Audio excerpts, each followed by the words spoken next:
So when we think of our first real leader, when I think of my first leader, I think of a woman called Sister Mary Immaculate Conception. Sister Mary, that was her name.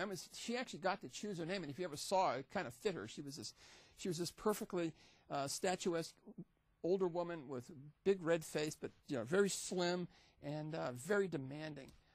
She taught writing and communication and arithmetic and all those sorts of skills when I was in the 4th grade. And I grew up in a place called Roxbury, Massachusetts. Pretty tough place. So you sent your kids to Catholic schools to keep them from getting, getting killed along the way. It was a tough area.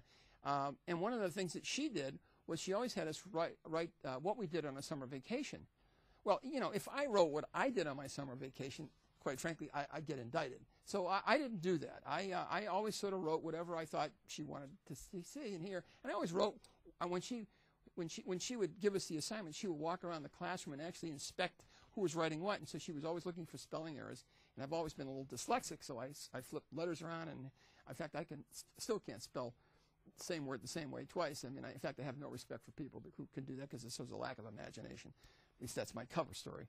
But anyway, I would be writing, and she would be lurking around and surveilling us. But her constant surveillance of us, her demand of discipline to us, her teaching us of good writing has made all the difference in the world for me. It's one of the reasons I'm a writer today. She did what she said she was going to do. She was consistent, she was clear, and she was demanding. And she was my first real leader. And I have to say, she's a terrific leader. And each one of you has a story like that here today, I'm sure. But